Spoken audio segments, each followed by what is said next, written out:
నమస్తే, welcome to Leo. మనతో ఉన్నారు పొలిటికల్ అనలిస్ట్ శ్రీలీల గారు. నమస్తే అండి. నమస్తే అండి. లిక్కర్ స్కామ్లో ఒక్కొక్క రోజు ఒక్కొక్క కొత్త కథ బయటకు వస్తుంది. అయితే లిక్కర్ స్కామ్కి సంబంధించి దాదాపు 12 మంది అయితే అరెస్ట్ అయ్యారు.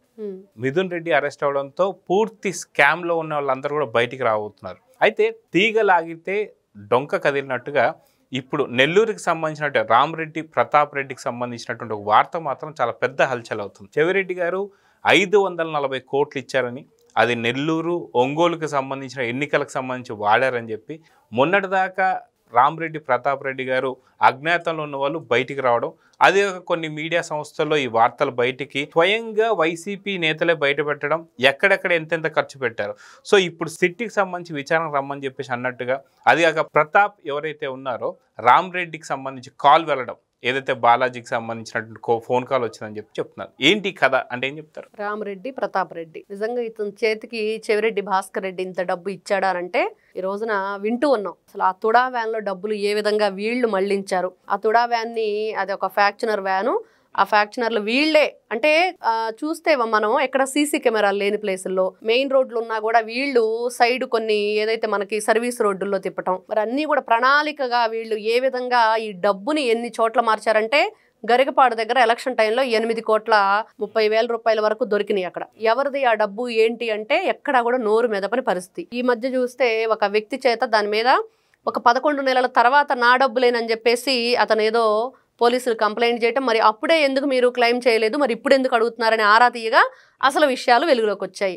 అంటే తనంతట తానే అక్కడ బయటికి చెప్పేటట్లు చేసుకున్నాడు చెవిరెడ్డి భాస్కర్ రెడ్డి. ఇప్పుడు చూస్తే ఈ డబ్బులు కూడా మరి ఇతను ఎక్కడో అక్కడ ఉండే వ్యక్తిని అసలు ప్రకాశం జిల్లా ఒంగోలుకి ఎందుకు వేశాడు జగన్మోహన్ రెడ్డి అంటే అక్కడ అయిపోయింది. అన్ని రకాలుగా డబ్బులన్నీ కూడా చేర్చాల్సిన చోటకి చేర్చాడు. మరి ఇక్కడ వేస్తే అనుమానం రాకుండా ఉండిద్ది. కొత్తగా వచ్చాడు కాబట్టి అటు ఇటు తిరుగుతూ వాళ్ళతో అన్ని రకాలుగా పార్టీ గురించి మాట్లాడుతూ ఉన్నట్లుగా మరి ఈ డబ్బు కూడా ఈ విధంగా తిప్పొచ్చా అనుకున్నారో, మరి ఏ రకంగా వీళ్ళు ప్లాన్ చేశారో కానీ మొత్తానికి ఆ మధ్య కాలంలో వైఎస్ఆర్సీపీ పార్టీ నేతల్ని రకరకాల ప్లేసులకు మార్చడం వెనక ఈ రోజున మనకి ఈ విధంగా కూడా చేస్తారా అనేది అనుమానం వస్తుంది. అందులోనూ ఆ పార్టీకి సంబంధించిన వ్యక్తులే బయటకు చెప్పిన నిజాలు ఇవన్నీ. అంటే అర్థమైపోతుంది ఇక్కడ జగన్మోహన్ రెడ్డితో ఉంటే ఏం జరిగిద్ది అంటే ఖచ్చితంగా జైలుకు వెళ్ళటం ఖాయం, ఖచ్చితంగా చిప్పకూడు తింటాం ఖాయం, ఖచ్చితంగా వాళ్ళు ఏదో ఒక స్కామ్లో మనల్ని ఇరికిస్తారంటాం ఖాయం. అదైతే క్లియర్గా చెప్పుకోవచ్చు. జే బ్రాండ్ అనేది ఏ విధంగా వీళ్ళు చేశారో ఈ జే బ్యాచ్ అంతా కూడా ఎప్పటికైనా జైలుకు వెళ్ళొస్తుంది. జే ఫర్ జైల్ అనేది ఫిక్స్ అయిపోయారు అందరూ. అందుకనే త్వరగా వీళ్ళు కూడా ఇక అవసరం లేదు వీళ్ళతోటి, మనం ఈ పార్టీలో ఉంటే ఏం జరిగిద్ది, మంచి కన్నా చెడే ఎక్కువ జరిగే పరిస్థితి మనకు కనిపిస్తుంది కాబట్టి అని వాళ్ళు ముందుగానే సమాచారం ఇచ్చేస్తే కనీసం బయటైనా బ్రతుకుతాము అన్న దీనిలోకి వచ్చేశారు. అందుకని ఈ రోజున అసలు ఏం జరిగింది పార్టీలో అన్న విషయాలు స్వయంగా వైఎస్ఆర్సీపీ పార్టీకి చెందిన నేతలు కార్యకర్తలు ఎందుకు బయటికి చెప్తున్నారంటే ఇదిగోండి ఈ విధంగా వేల కోట్ల రూపాయలు మనకు కనిపిస్తుంది. కేవలం జగన్మోహన్ రెడ్డి దగ్గర చేరిన డబ్బే 3,500 కోట్లు అని చెప్పుకుంటున్నాం. కానీ మిగతా అంతా కొట్టేసిన డబ్బు ఇంకా చాలా ఉంది. దాదాపుగా 18,000 కోట్ల రూపాయల వరకు చెప్తున్నారు. ఇంకా కనిపించింది, ఇంకా లెక్కల్లో రాంది ఎంతో. ఇప్పటి వరకు మళ్ళీ 640 బెల్ట్ షాపులు ఇంకా వాళ్ళు లెక్కలు చెప్పవలసి ఉంది. ఇన్ని విధాలుగా వీళ్ళు ఇన్ని రకాలుగా డబ్బులు దోచుకుంటే నిజంగా ఇట్లాంటి వ్యక్తుల్ని ఈ రోజున మిథున్ రెడ్డిని చూస్తున్నాం. మరి అతని వైభోగాలు, ఆ రాజభోగాలు, మరి కొత్త ఇంటిలో అత్తగారింట్లో కొత్తల్లులాగా అన్ని రకాలు అడుగుతుంటే ఇప్పటి వరకు జనం డబ్బులు దిగమింగారు. మళ్ళీ ఈ జనం డబ్బుతోనే అతనికి మళ్ళీ పెట్టాలి. మరి వాకింగ్ షూ ఎక్కడి నుంచి ఎవరి అకౌంట్లోంచి డబ్బులు తీసిస్తారు. ఇవన్నీ అంటే ఏ సదుపాయాలు ఇచ్చారు మిథున్ రెడ్డికి అంటే ఏం చెప్తారు? ఇక్కడ అతను నిజంగా మనం గతంలో చూసాం. అంటే కొత్తల్లుడు ఇంటికి వస్తే ఏదో అరిడం పెడతారు, అన్ని రకాలుగా కొత్తల్లుడిని మేపినట్టు మేపాలంటే కుదరదు బాబోయ్, ఇంట్లో కొడుకుని కొత్తల్లుడిని ఒకేలా మేపలేమని. అంటే ఇంట్లో కొడుకు ఎప్పుడూ ఉంటాడు, కొత్తల్లుడు ఎప్పుడో ఒకసారి వస్తారు. ఈ విధంగా ఎప్పుడో ఒకసారి వచ్చేవాడా నిజంగా ఇంట్లో ఉండేవాడా అంటే వీళ్ళు అధికారంలో ఉన్నప్పుడు ఇష్టానుసారంగా రాష్ట్రాన్ని దోచేశారు. ఈ రోజున అధికారం కోల్పోయిన తర్వాత వీళ్ళు చేసిన దోపిడీతనానికి నిజాలు బయటపడి దొరికారు. దొరికిన తర్వాత ఇతనేంటి గొంతెమ్మ కోరికలు అన్ని కూడా గొంతెమ్మ కోరికలే. అంటే ఈ కొండ మీద కోతినైనా తీసుకొచ్చి ఇవ్వమంటారు వీళ్ళకి కుదిరితే. ఈ రోజున అదే జరుగుతుంది. వాకింగ్ షూ అడిగాడు, పెన్ను పేపర్లు కావాలంట. మరి అదే విధంగా చూస్తే ఇతనికి స్పెషల్ బెడ్ కావాలి, పర్యవేక్షకుడు కావాలి. మరి వీళ్ళకి ప్రోటీన్ పౌడర్ అంట. ఏం ఉద్ధరించడానికండి అంటే ప్రోటీన్ పౌడర్ తాగి ఆ ఊచలేమన్నా ఇరగదీస్తాడా, ఆ ఊచలేమన్నా ఇట్లాగా లాగే సినిమాల్లో చూపించినట్టు పారిపోతాడా? నిజంగా ఖైదీ నెంబర్ నిన్న వాకింగ్ షూ అడగగానే నాకు ఫస్ట్ ఖైదీ నెంబర్ 150 గుర్తొచ్చింది.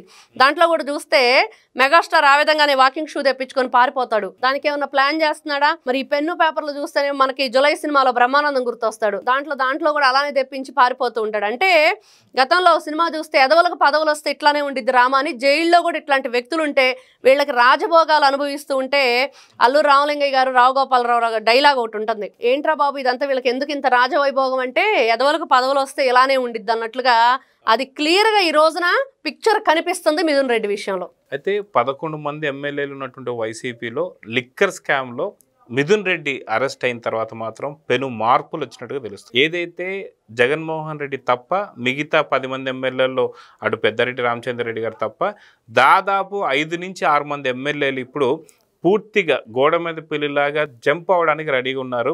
ఏ పార్టీ దొరికితే ఆ పార్టీ, అది కాంగ్రెస్లో అయినా సరే పర్లేదు అన్నట్టుగా చూస్తున్నారు సార్. కొంత వార్తలు అయితే వస్తున్నాయి. సో నిజంగా ఏం జరగబోతుంది? లిక్కర్ స్కామ్లో మిథున్ రెడ్డి అరెస్ట్ అయిన తర్వాత వైసీపీలో పెను మార్పులు అయితే కనిపిస్తున్నట్టు చెప్తున్నారు. సో నిజంగా 6 మంది ఎమ్మెల్యేలు ఎటు దూకుతున్నారంటే ఏం చెప్తారు? ఇప్పుడు ఎంపీలే 4 అండి.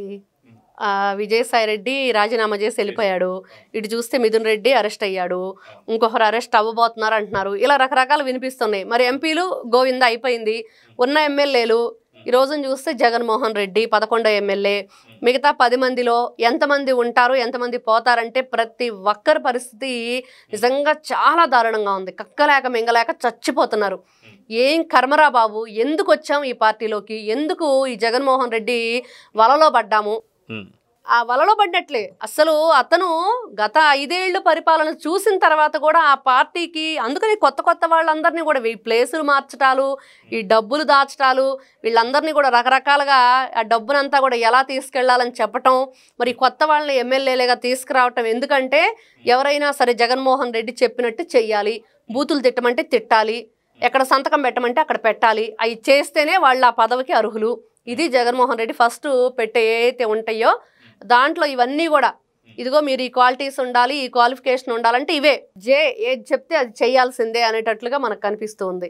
క్లియర్గా ఈ 10 మంది కూడా జంప్ అవుతారా అంటే నిజంగా జంప్ అయ్యేటట్లు ఉందా అక్కడ పరిస్థితి? లేకపోతే వాళ్ళు కూడా రాజ్ కసిరెడ్డి లాగా నాకు ప్రాణహాని ఉంది అనే పరిస్థితి ఏమన్నా అక్కడ క్రియేట్ చేశాడా జగన్మోహన్ రెడ్డి అనేది కూడా మనకి ఇప్పుడు వినిపిస్తుంది. సో చూద్దామండి. ఖచ్చితంగా లిక్కర్ స్కామ్లో అటు నెల్లూరుకి సంబంధించినటువంటి ఒక రామరెడ్డి ప్రతాప్ రెడ్డి కావచ్చు, అదేవిధంగా చూసుకుంటే మనకి ఇప్పుడు మిథున్ రెడ్డి అరెస్ట్ కావచ్చు, ఇవన్నీ చూసిన తర్వాత ఉన్నటువంటి ఒక 11 మంది ఎమ్మెల్యేల్లో ఖచ్చితంగా 6 మంది ఎమ్మెల్యేలు మాత్రం ఏదో పార్టీకి షిఫ్ట్ అవ్వాలి అని చెప్పి చూస్తున్నారు. మిథున్ రెడ్డి అరెస్ట్ మాత్రం ఊహించలేదు. సో చూద్దాం జరగబోతుందో. నమస్తే. నమస్తే.